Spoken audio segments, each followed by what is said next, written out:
Okay. Okay. Let me know in the comments. Let me make sure the levels are good. I think we are good to go. Vader Games in the building. This is Vader Games TV.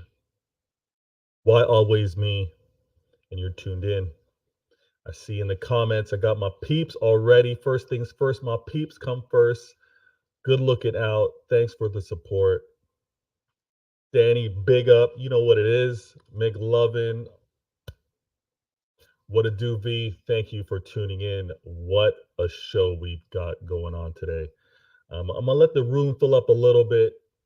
You can see the comment. You can see the topics. Let me make sure everything is right. Okay. Another thing I want to add here, and hopefully this doesn't mess anything up. Oh my gosh.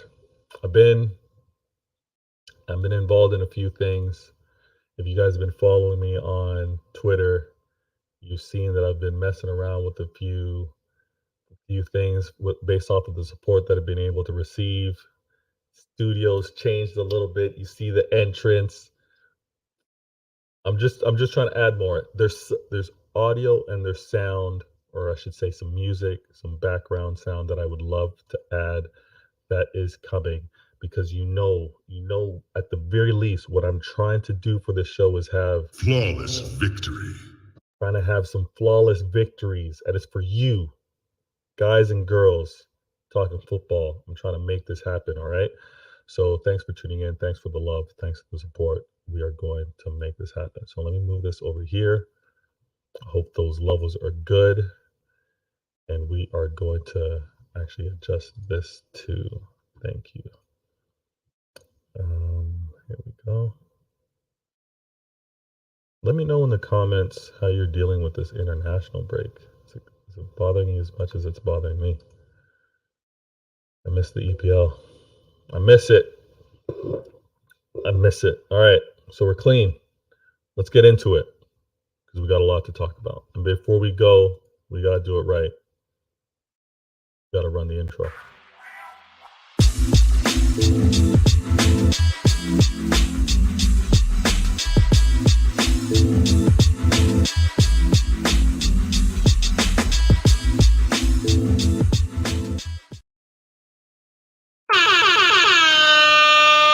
Go. Let's go. KDB. Kevin De Bruyne. If you're on Twitter, you see the post that rivals make. You see the post that obviously City fans make, and then you see the post that the sport outlets, the ESPNs, the Skies. KDB has surpassed Stevie in assists, his contribution in the EPL, unquestioned. What KDB's done in, I believe, almost 200 less games at least, is absolutely amazing. Hear me out. We have to give our players the flowers while they're playing. Okay, we don't have to go overboard. We don't have to do it unwarrantedly. But KDB deserves this praise. He's been so consistent. And I'm just talking EPL. If you want, you can make the argument before coming over to the EPL, the man was dangerous. Okay. We knew a star in him. That's why he came over here. But since he's been in the EPL, what he's been able to do, what he's been able to win, and I'm going to put that to the side. I'm not even going to talk about the trophies. What he's done as a player cannot be ignored. And when you have a player as great, and I'm not taking anything away from him, when you have a player as great as Steven Gerrard, and you have a KDB, and you put those two players side by side, and you look at what they've done within the EPL, you have to give KDB his props. You have to give him his recognition. There's nothing wrong, and I understand you're going to be Is this an earmuff moment? This should not be an earmuff moment for Liverpool fans. This should not be, because things change with time. KDB and what he's done in terms of assists cannot, cannot, cannot be ignored. He has surpassed Stevie. I'm not even doing this as a one up on you Liverpool fans, your guys trash. I'm not doing that. That's not me. You guys know that's not me. But I'm here to give Kevin De Bruyne his props. The man is nice. And I will do a proper tweet with the stats to show it, but he deserves it. Let's not let any rival talk KDB down. He's been putting in that work. His game has continuously improved. The man's an engine as well. Arguably, can you argue anyone that delivers a pass or does he have a weak foot? Does he? Can you argue that there's someone playing better than him or has been playing better than him in the last 4 or 5 years? The man's been very consistent. Give KDB his props. Don't take offense. Steven Gerrard is still a very good player. His legacy, his contribution in the EPL can never be ignored, never be erased. But in this case, KDB has surpassed it, and he's still playing. All right. No shots, no agendas, just recognition. KDB, he's that guy. Ty wanted to start the show. No hate. You know me. Didn't have to put on the earmuffs because, again, I wasn't saying anything that was harsh. This is just the reality of things. And it's going to lead me into this next topic that we might get into. Those of you in the chat, those of you going to watch this on the rerun, this next topic is going to be wild. Let me go to the comments. Dudley in the building, my guy. Let me know. Is this, because again, this is early for me. I'm making an effort to actually free up the morning, per se, to be able to do this and try to get the best and most interactions. The last post from you, the last post from me and the interaction with all of you was great. And I loved it. I love that I was able to do it. I see that I got to adjust my camera a little bit. Let me just do that real quick. So weird. I don't move anything in here, but then camera gets a little jacked up. Angel in the building, back to back. My guy, good looking out. You see the topics on the screen. You see them. We just talked about KDB surpassing Stevie G. Nothing wrong with that. No slight. No disrespect. No one player's trash, one player's great. Both great players. And with times,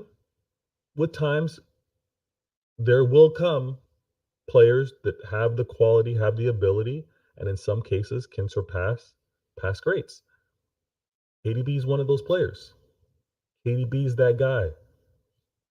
And I see Angel in the comments in the chat. We played in the IEGA, that FIFA league, man. KDB put in that work, and he puts in that work in real life. And he deserves his praise, deserves the recognition. I'm curious to see what his FIFA rating is for FIFA 23, but I'm sure he's going to be quality. I thought it was going to be fitting, and let me do this nice and clean as well. So we're going to do this. Can I do this in unison? Yeah. Vader games. I want to get into this player ambition and team trophies, because I think it's really relevant when we take time and look at players' careers. And I remember in the summer transfer window, the whole Mbappe saga, right? Whether he was going to go to Real, him choosing to stay um, stay at PSG. There's a real fine line, and my lighting is jacked up. You know what? Bear with me. Bear with me. Sorry.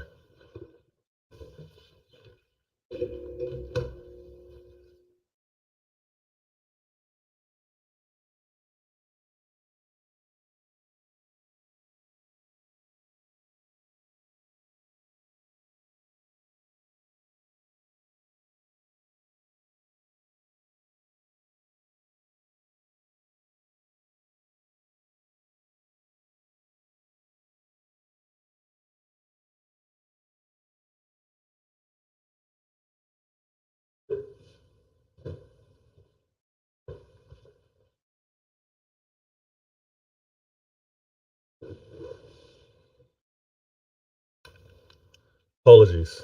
Apologies. I need to get these blackout blinds because the sunlight is so nice and messes with the screen. But I'm back. Player ambition, team trophies. The whole Mbappe saga was kind of crazy, right? Because obviously talented, very talented player, and highly sought after. The man has ambitions, obviously, for himself as a player. He wants to score goals. He wants to win. Obviously, he wants to be part of a winning team, also contribute with assists. There's a player ambition for what they want within their career, and then there's also team team pursuits, team goals, team trophies. I think it's an interesting conversation when we try and maybe dictate one player having more ambition than the other. I think most I think most players are selfish in the sense that they want to be a factor to why the team's winning. I think players are also selfish depending on position to want the goals, want the assists, want to be the reason why they can prevent goals, why they can be reasons in determining clean sheets. Um, there's also players that, for depending on their mentality, depending on their position and the work rate, want to be involved in the match, touches, passes. I think when you have a player that is strictly selfish with regards to their stats, they can be a detriment to the team and the team's pursuit of trophies. And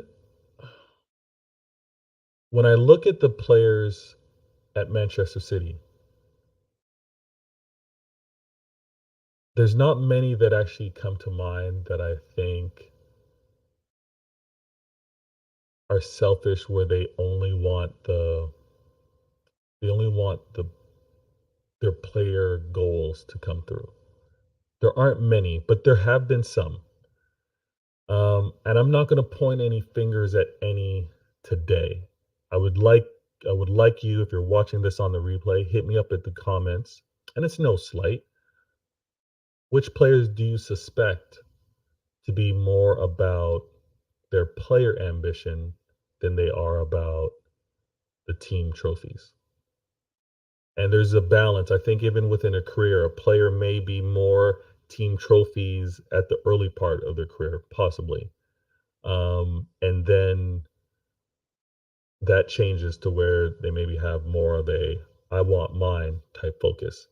I'm not talking with regards to players, pursuing their salary or that big contract, but I mean in terms of what they actually do on the pitch. I think there's an evolution within a player's career on what's more emphasized: trophies, player contribution, stats. But I'm curious to hear from you in the comments, and again, either live now or on the replay, who you suspect within Manchester City, or who do you suspect within other clubs? Because obviously, I know rivals watch this as well. Who do you suspect in your club to maybe have more of a player ambition than a team trophy pursuit. Again, there's no slight to it. Don't take this as a knock because I believe it's an aspect of football for all players. So don't get triggered when you're watching this. Um, in all fairness, I believe that the players that have now left City this past summer transfer window, it's probably a mixture of both, right? Players have the ambition to have playing time, play consistently. Um, and sometimes, depending on where they are in their career, they don't want that to be as undecided, right? They maybe the battle to be a consistent starter isn't something that they want to fight at that present time within their career. Maybe it's ego as well. But I think when you have both lining up, okay, when you have both lining up is when you have fantastic, magical, historical seasons and memories and accomplishments.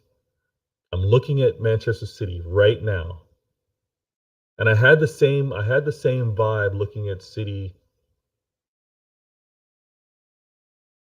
2, 3 years ago. Players and club and the pursuit for what they both want lined up.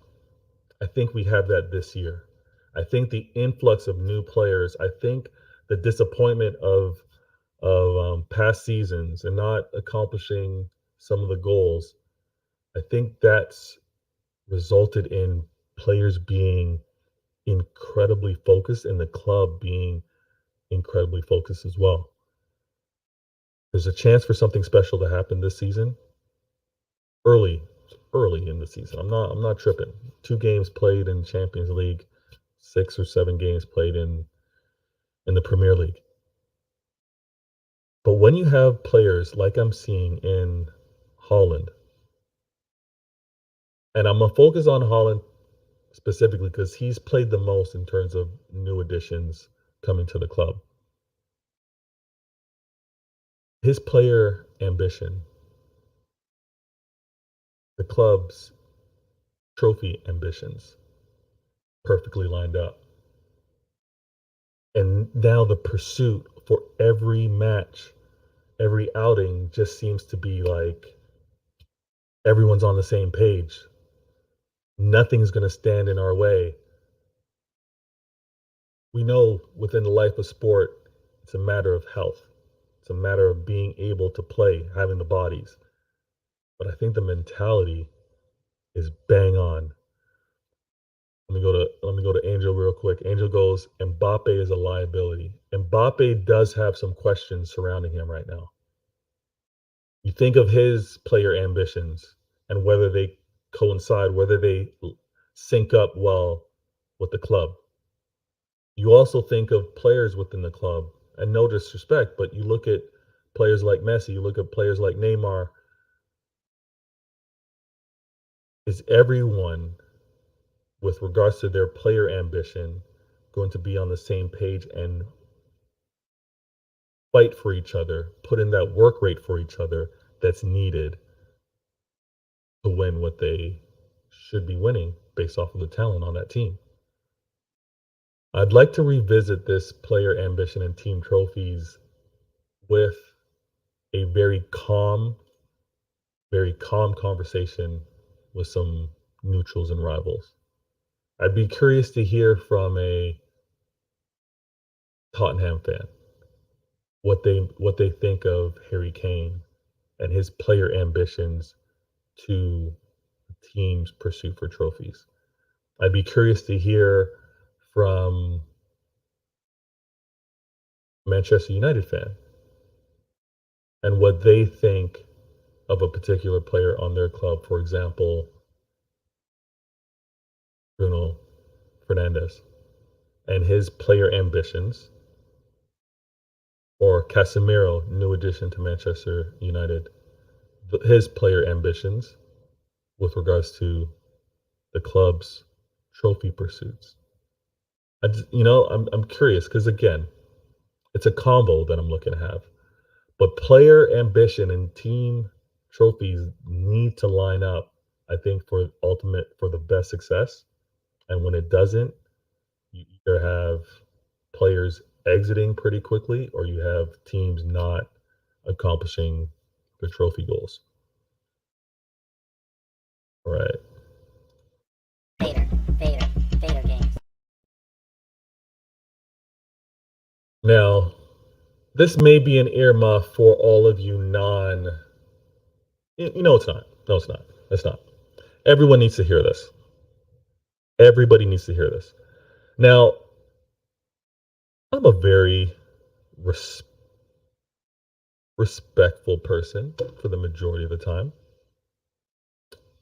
I do, like Denzel in Equalizer, I do respond with equal force or equal disrespect when given disrespect.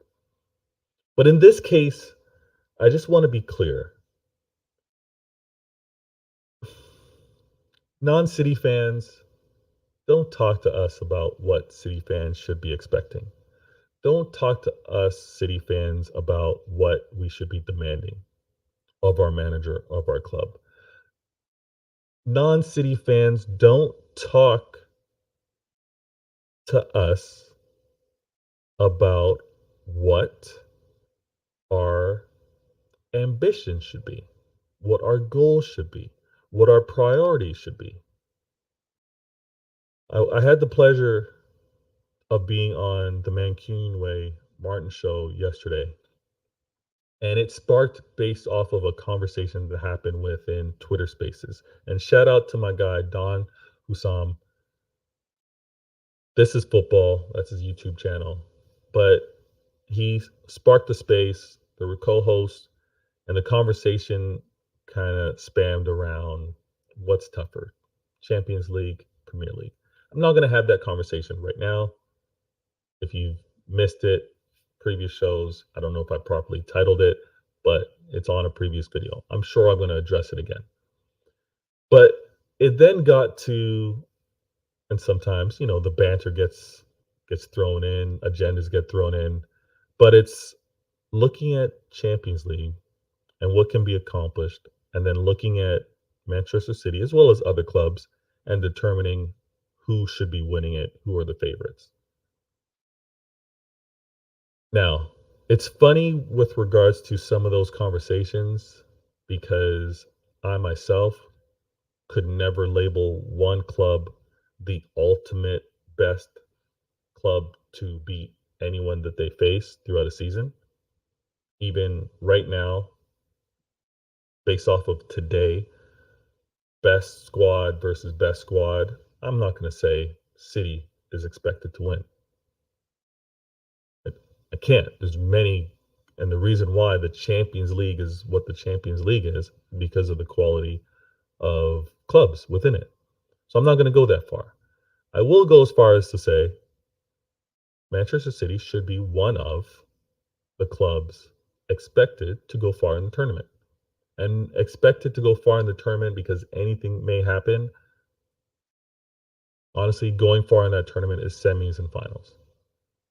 Quarterfinals is, I wouldn't say that's going far in the tournament because obviously you get out of the group stage, you got to do that. You got to do the rounds. But semis and finals, that's far in the tournament. Rivals, neutrals, don't be telling us that a successful season is only determined with City winning Champions League because that is the trophy that is currently eluding us, as well as the other trophies that sparked off of winning Champions League. But that's another story. When you rivals try to tell us, City,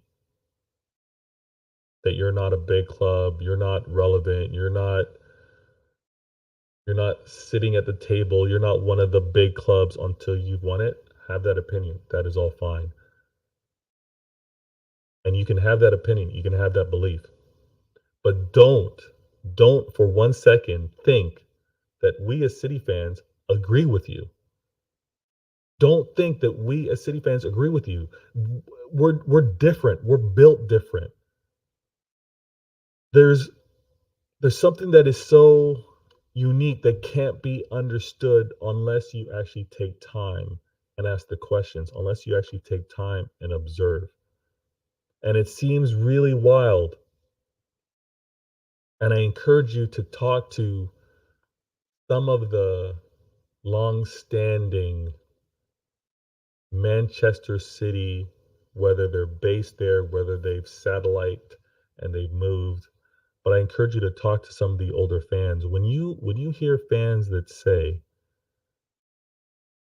that what they've witnessed, what they've experienced from the neighbors and their dominance and how it related to the Premier League, and not only seeing that, living through that, but then also saying, we want that, you'll then understand. For as great as the Reds, the Rags, United were, for as great as they were, and the manager that they had, they won two. They won two UCLs. But their dominance in the Premier League, incredible. Manchester City has a chance to three-peat. The only other club in the Premier League, okay, hear me clearly, the establishment of the Premier League, the only other club to have done that is United. This is what City wants. And again, with regards to this Champions League and this pursuit that we should be going after, hear me clear. It will not be at the sacrifice or at the detriment of the Premier League. Again, when your standards are high, and you've seen your rival win both, that's the mentality. That's what City's after. City is after Premier League. Oh, Champions League? Let's do it as well. But not the other way around. It's not the I know it may sound crazy. I know you don't agree. I know how you see your club, whether you're I'm not even going to name you guys. I'm not going to name you as rivals, but I know you see your club, you'll take Champions League over Premier League. That's you. That's your choice. Cool. Cool. That's not us. That's not City. Premier League. You want to combo that? Add on the Champions League. But it's Premier League first. Let me go to the comments. Daniel's in the building, my guy. Big up, Vader. Daniel also says, Vader, let's not act like underdogs. We have everything to win it. And I'm seeing us dropping a little bit deeper this season to create space for Holland. We will win the Champions League this season. And he dropped the I hear you. Daniel, no underdog talk. Never that. Never that. Underdog talk is for Liverpool. They've mastered that. They got the best of everything, but then they're yet underdogs. They've mastered that. I would never come through and say City are underdogs. But based off of the tournament, based off of the randomness, and not only that, based off of the difficulty of winning in the Premier League.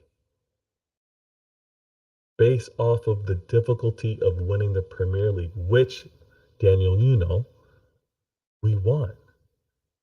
We want. If there's a dry eraser board and you're writing out objectives, you're writing out priorities.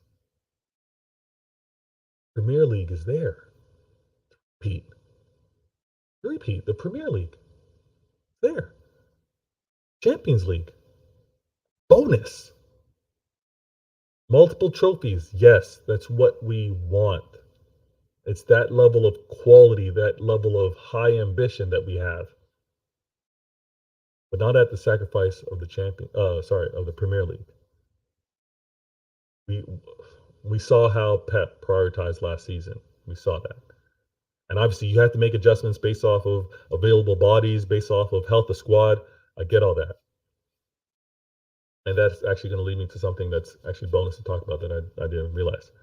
But the team, yes, the team is of quality. The team should be considered one of the best teams to go far within the tournament. But because it is a random draw tournament, because there is the depending on what side of the bracket you're on, the number of difficult opponents you may face, the different strategies that you may come across, and simultaneously managing the battle, in all honesty, in all fairness, the battle which is in the Premier League. It is a difficult task. Daniel goes, this team wants to win every game, no matter what competition. That's exactly right.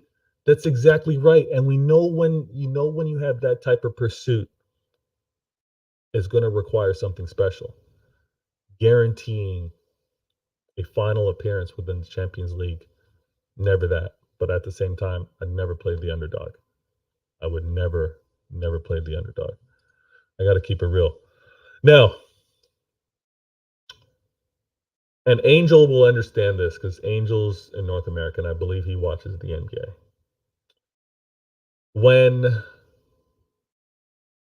When things kind of got shut down and got delayed, and then like the season itself with the NBA got delayed and then went back live, what that caused was a really condensed season. It caused a condensed season. Then it also caused what the NBA had to do was have many matches simultaneously, kind of conflicting in terms of which one you would watch, but it was like rapid fire. It was like almost a match a night. It was crazy. Okay. From a fan standpoint, it was amazing, right? It's amazing. You're able to watch your favorite players, your favorite team play often. Okay. For with regards to the player, oh, that's tough, right? I see you, Edison, my guy. But with regards to players, very difficult. I see the same thing happening this season with regards to the Premier League. And I'll be honest with you, I haven't looked and studied the other domestic leagues, but I would think the same thing, given that the World Cup is injected in the middle of the season. But the Premier League is even more condensed recently because of the passing, right, of the Queen. From a viewer standpoint, though, and hear me correctly, I'm not wishing this on the players because I know how difficult it is. But from a viewer standpoint, to be able to see these matches so often, so quick, and obviously the quality of players, we'd love to see them as often as we can. It's going to make for a very special season. It's going to be an amazing season, and the matches with how quickly they're coming, appreciate it for what it is, because when it happened in another sport, it was actually phenomenal. It was phenomenal. I think Premier League fans are really going to enjoy. I think the conversations and the debates and the content creators that are out there, and just those that love to analyze the performance of these players, it's going to be huge. So please make note of that.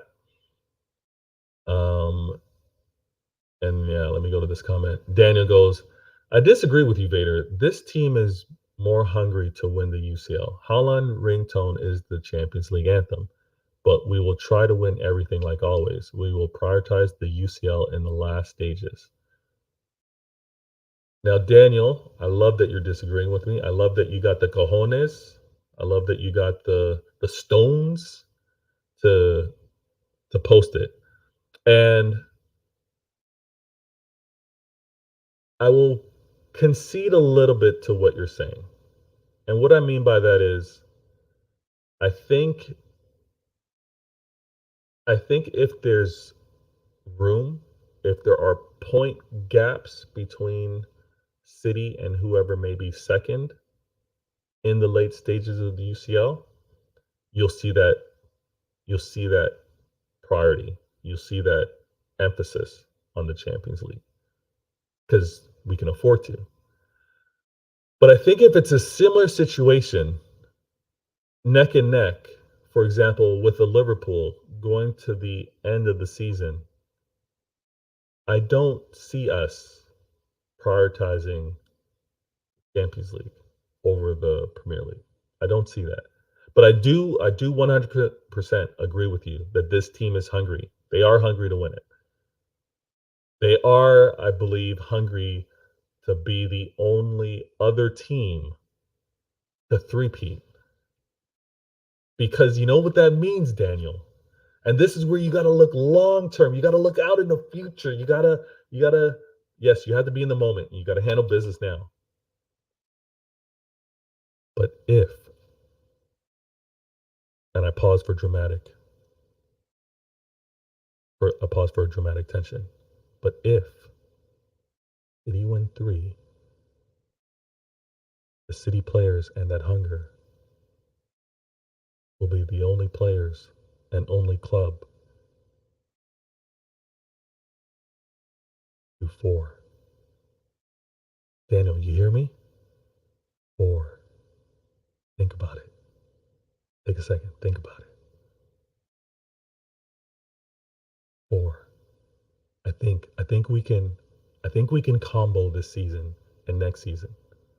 I think we can look to combo or maybe even supersize. I think we can supersize this season and get more than one trophy. But it's going to require these players to remain hungry and remain dialed in. But this pursuit for 3 is is real. Is real. All right. Angel goes, yeah, I agree with you, Bader. He's agreeing with the point with regards to this compact, condensed season, the games coming quick and fast. When it happened within the NBA, and I believe their season started like in December, which normally starts in October. NBA usually starts in October, but it started in December, and it was like game after game after game. It was so condensed, and it was very enjoyable from a fan standpoint. Daniel goes, these players are human beings, and human beings always want something they didn't have before. I think we will have a gap in the league, which allows us to prioritize the UCL in the later stages. That is my hope, Daniel. I am with you. I am with you. That and again, Pep as a manager, I think he understands that as well. He's demanding excellence, but because he knows if he can have a gap, right? If he can just have the breathing room, a little leniency, a little room for error, then I can I can put an emphasis on the UCL. I agree with you 100%. Great point. Now, let me do this. Great conversation. Thank you so much in the comments. And again, if you're watching this on the rerun, my peeps, first things first, subscribe, like. If you're new, that's what you have to do. If you've been here before, hit me up in the comments. You know the conversation that's taking place. You know that I'm gonna interact with you in the comments post stream. All right. And again, what we actually talk about, and depending on the interaction, I would love to re-engage it. I'd love to bring it back and let's have an even greater conversation the second time around on the next show. All right. But let's get into it. Vader games. Now,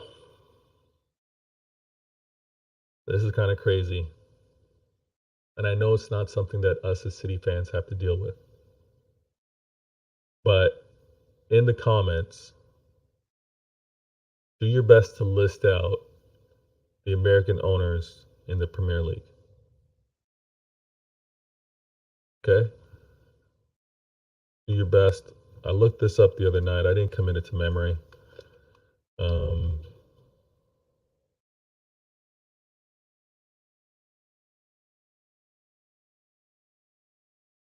But I thought it's interesting because we hear a lot of kind of complaints, right?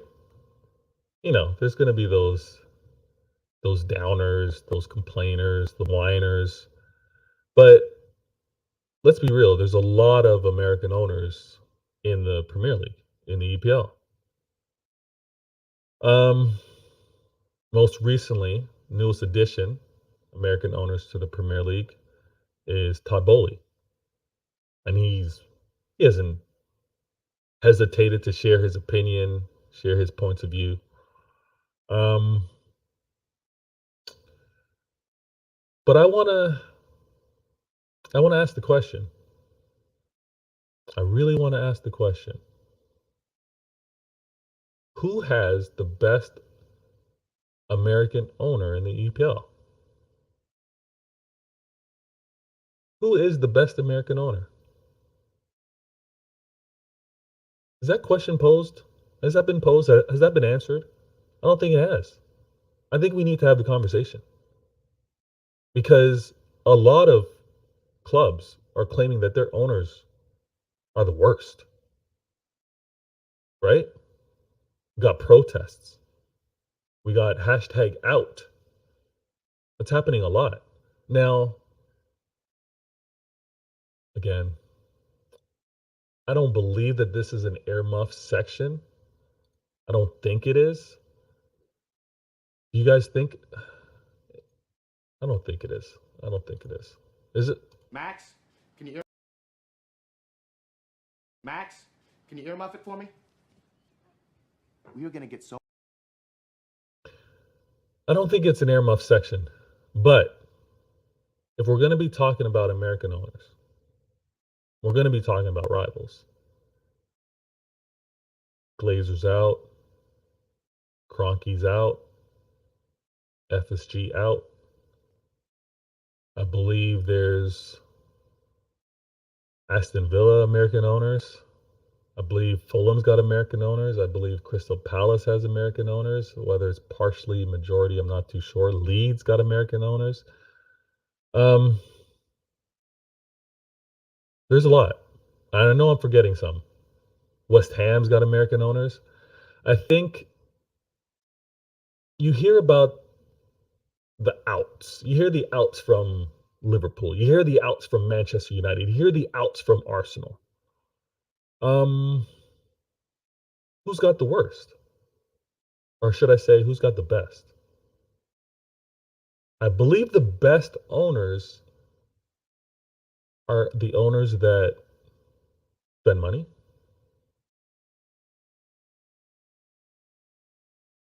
In this day and age, to where football's evolved to, are the best owners the one that spend the money. And when I say spend the money, I say the club spends the money, right? The club has the resources to spend big, get big name players, pay big salaries, big wages. Looking at it that way, wouldn't one argue that Manchester United have the best owners? You have to spend. You have to spend.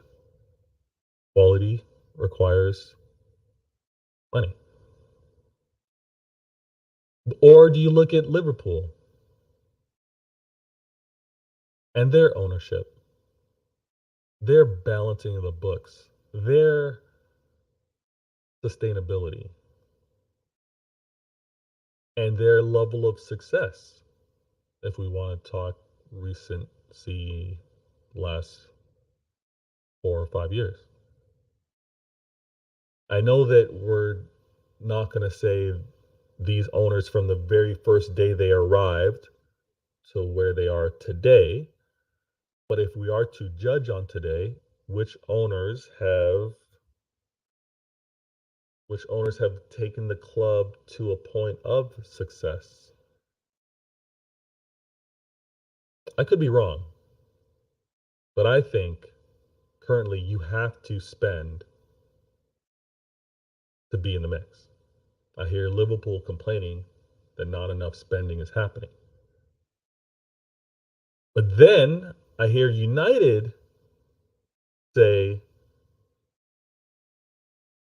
that they're not strategic. They're not as well strategically or planned like Liverpool per se.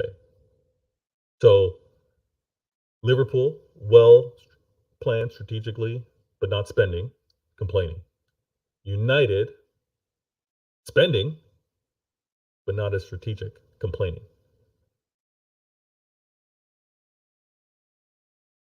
Is it a matter of human nature that you complain for what you don't have? I believe Daniel mentioned it earlier. You want the things that you don't have. Is it a matter of the fan bases complaining for what they don't have? I'm asking the question. I'm looking to have the conversation. We can have it now in the comments. You can hit me up on the replay. When I post this, we can engage over Twitter. It's a combo that I'm looking to have. I'm not triggering anything. No agendas. But I think it's interesting to take a step back. And even the other clubs that I mentioned, Arsenal, Fulham, West Ham, Leeds, Crystal Palace, who's got the best American owners? And I know I'm smiling as I say this, but I think it's important to have the conversation because not all things are bad. Are we labeling all American owners as bad? There's got to be some good ones. See the trend, and I know.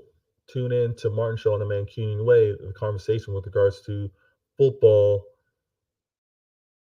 and the money and things that are happening within the sport. Is this just the beginning? Because the profitability, the revenue within football is there. Are more American owners going to be coming into this sport, coming into this league? I want to ask the question, who's got the best ones? Liverpool, American owners complaining that they don't spend enough. But I would argue strategically, Moneyball, they don't miss. Manchester United, they spend. They spend. No denying that. And they can because, again, their profitability, their revenue, they can afford to. But their fans want more strategy, they want more long term planning, vision. Arsenal, again, I'm no Arsenal expert, but I know Wenger's time, he had to deal with a transition stadium and keeping the club profitable, top four, which used to be seen as a bad word. But now, post him, new manager, and where they're at, top of the league, Arsenal, top of the league, American owners, are they doing it right? I just want to ask the question. I just want to have the conversation. Are American owners all bad? Or are there some good ones? Let me get to the comments. Angel goes, going back to some earlier topic. I think the World Cup is a speed bump and all clubs and their ambitions. Yeah, I think it does disrupt the ambition that the clubs have because they gotta kind of serve two masters. The players obviously have a love, a joy. They've dreamed of playing in the World Cup, having fantastic, memorable moments. They have to do it. Can't deny that from them. But where it falls within the season, again, it's just a different challenge now. Player as well as club, as well as those in the World Cup. The World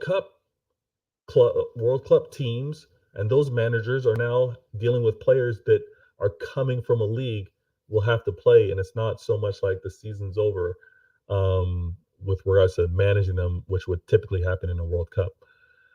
Angel goes, not really clubs who don't have players leaving for the World Cup.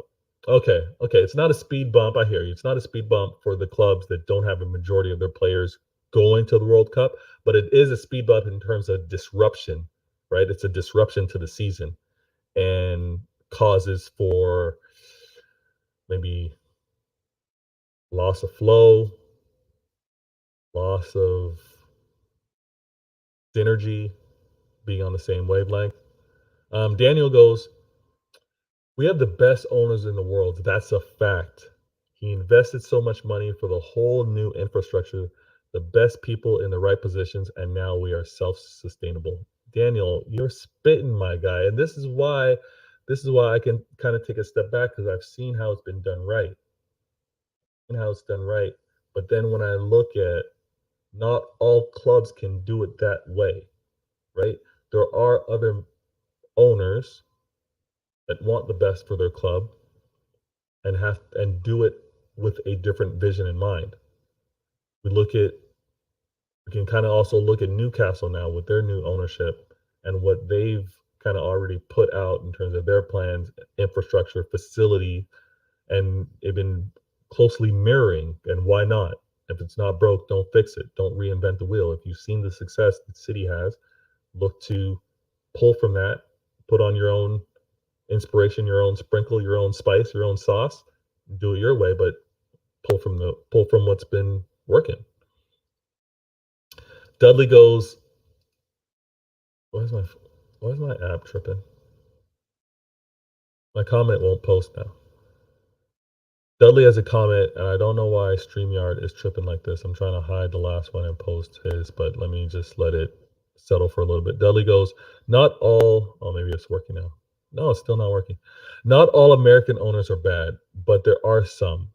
When they come in and try to change the game we all love for the almighty dollar. Hey, and that is going to be a huge topic on the Mancunian Way. They're going to be talking about that dollar. One of the topics on screen, and I can't hide this, and it's annoying. Let me see if I can change this. But one of the topics on screen that I'm going to get into before shutting down is, yeah, StreamYard is tripping. Whack. So Danny, your comments on screen for a while. We'll see if this gets resolved. And apologies for all of you inside the comments posting. Oh, there we go. All right, it's clean now. But you see the topics right here. So not only best owners in the EPL, but that last topic is EPL is global, but it's not maxed out. Not maxed out for those dollars. It is not. And when you do pursue the almighty dollar, to your point, Dudley, when you go to maximize and squeeze out every possible dollar from wherever it can come from, you can lose the soul of the sport. You can lose the soul of the sport. So we'll have to see. Daniel, knowing that my name is Vader Games, goes, are you getting yourself FIFA 23? Daniel, you already know FIFA 22 got some play, not heavily, because my boys just weren't into the game that much. I played some seasons, made sure I got into Division 1, did my thing. This season, I'm going to cop that FIFA 23, make sure that the skills are still there. But yeah, I'm getting that. I don't have a PS5 just yet. Can't seem to find one out here in Toronto. I can't. All my plugs aren't coming through. They're all getting them for themselves, and there's not one for me. So I haven't gotten the PS5 yet. I'm still on the PS4, but I'm gonna be nice at it for sure. Let me change this topic here. All right, let's make this clean. But yeah, I want to ask. Best owners in the EPL. Best American owners in the EPL. Who's got them? One owner spends a lot, slightly off with their strategy, long-term vision.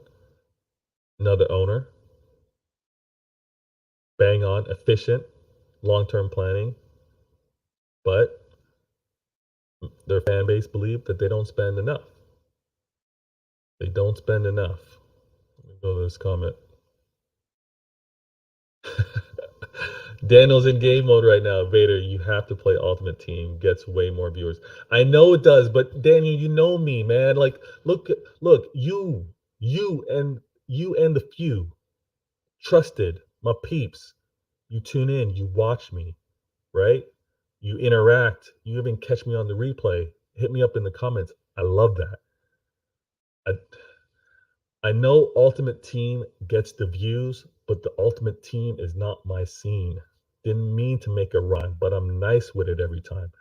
I don't play that game like that. Honestly, playing with City, is what I love. And the league that I play in is it's hardcore. It should be kicking in this season, but the league that I play in, it's all unique teams, right? It's all unique teams. It's fanboys playing with their teams and doing their thing. So it's kind of me. I know I'm kind of like I'm an old soul when it comes to that. The ultimate team doesn't really catch me like that. But I hear you, my guy. Yeah. Now let's do this nice and clean.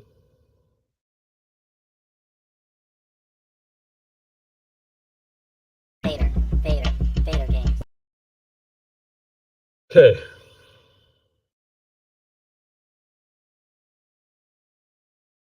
Earmuffs. This is definitely an earmuff time. And it's a harsh truth.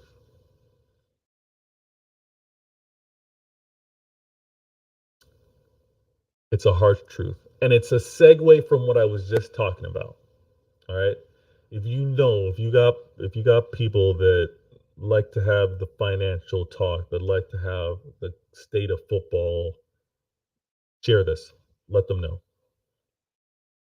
But the harsh reality, and maybe many of us have kind of like blocked our eyes, hidden the truth from ourselves, but it's a real thing. Clubs, with the state of football, clubs can be profitable without winning trophies. Clubs can actually increase in popularity. Clubs can actually increase in revenue without winning trophies. This is nothing new. We're all familiar with brands, right? There are brands. These football clubs, yes, they're clubs, and it's a sport that they play, and the pursuit is to establish themselves as the best. Every club wants to put together a group of players, group of staff, group of coaching managers to do their best at being the best within the league. But the state of football, what it's grown to, its popularity, one would also say its uniqueness. Because of it, and football's all over the world, but the Premier League in particular and clubs within it, it's gotten to a state where clubs can be profitable, clubs can make money without being good, without winning trophies. And Max, can you earmuff it for me? We are gonna get so. this is an earmuff moment. This is an earmuff moment. It's going to be harsh. And I don't mean it to be. I don't mean it to be because there's many examples out there. But earmuff Spurs fans. So Spurs fans, you see this on the screen. Stop listening. Hit mute. Wait until I take that off the screen and then come back.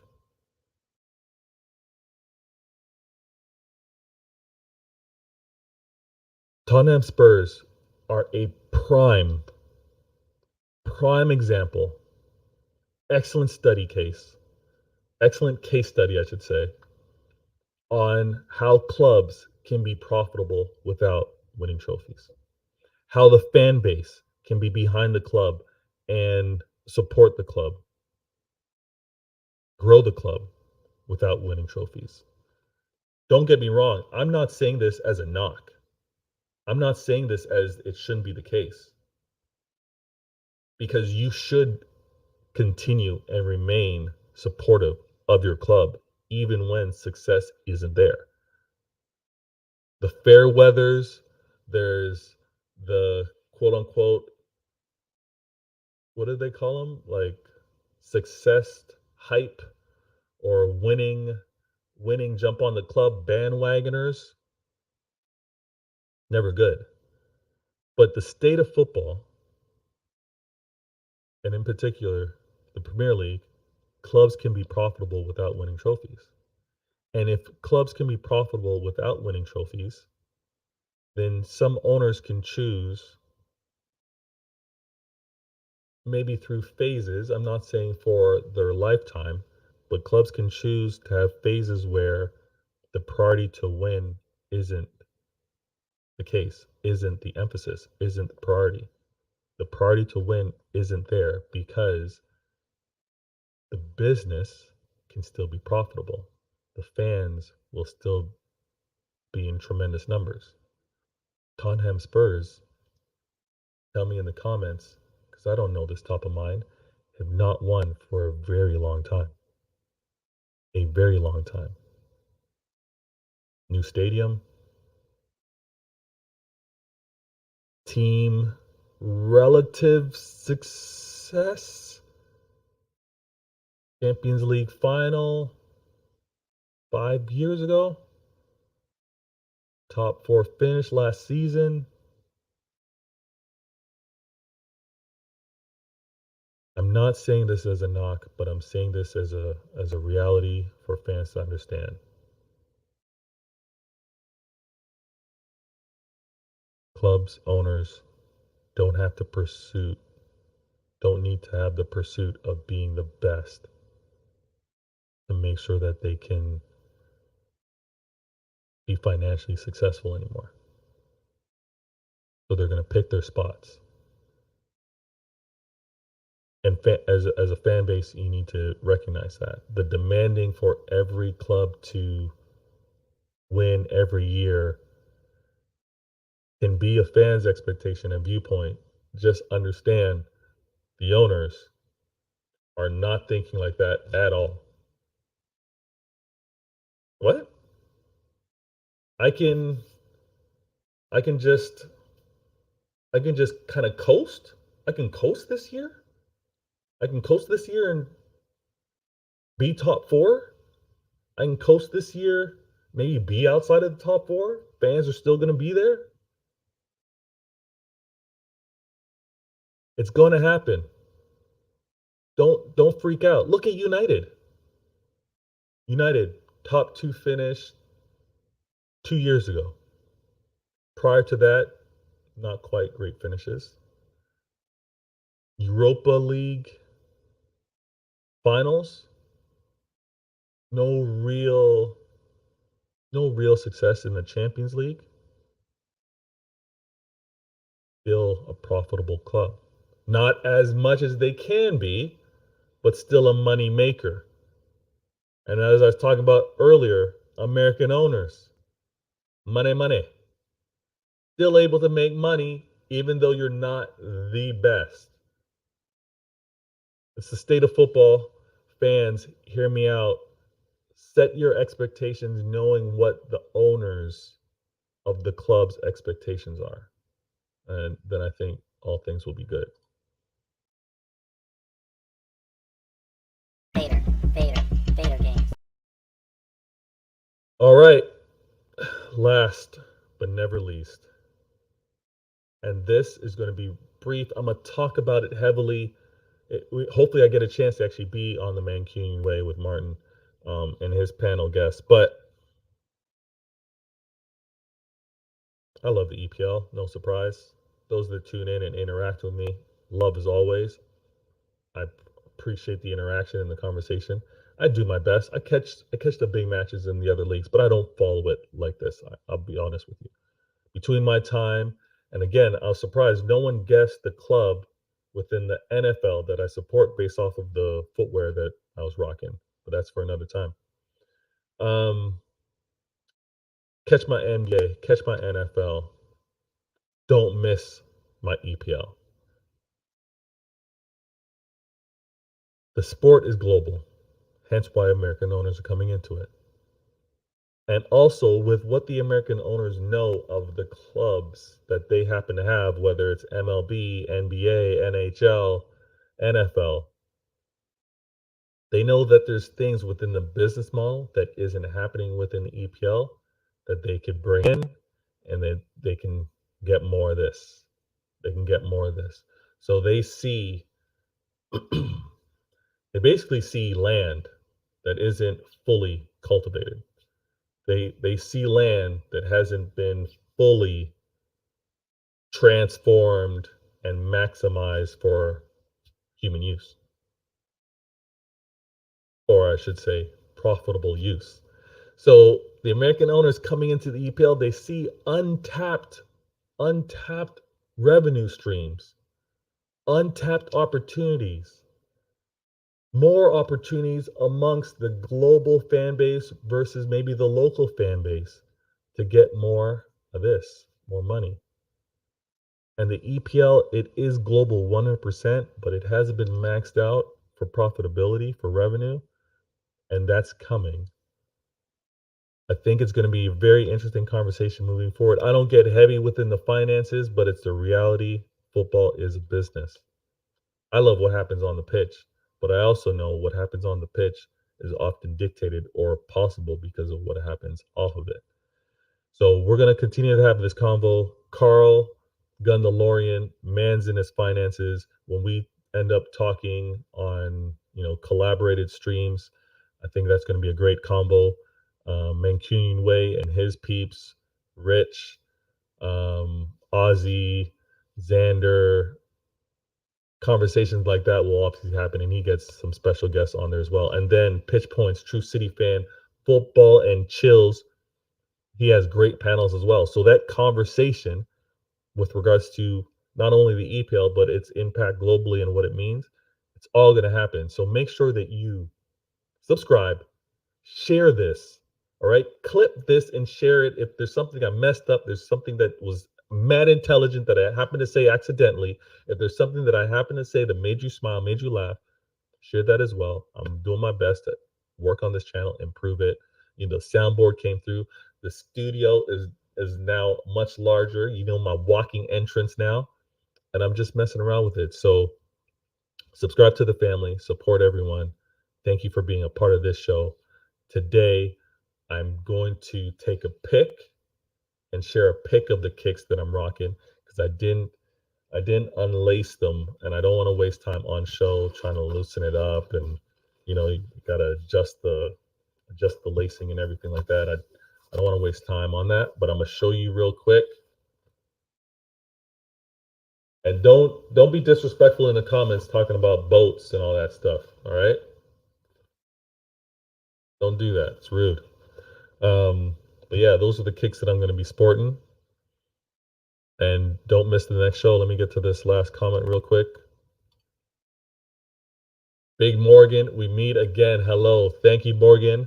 I'm sorry that we're just catching you. I'm just catching you at the end, but it was been a great show, great combo. You missed it, catch it on the replay. Hit me up in the comments. I talked about KDB surpassing Stevie G, obviously player ambitions, the pursuit for individual success as well as team trophies. I explained as best as I could from my perspective, City is not like any other club. Don't put your club viewpoints on mine. We are different. We are built different. Facts. Talked about the best American owners in the EPL. Serious combo. Best American owners. We had the conversation. And a harsh reality, EPL, it's global, has been maxed out for dollars. Clubs can be profitable without bringing in the trophies, without being consistently good. It's what it is with the sport. But I want to thank everyone for tuning in, supporting the channel, interacting with me. My peeps, you all come first. This is Vader Games TV, episode 47. Support the ting. Catch me next time, and I'm out.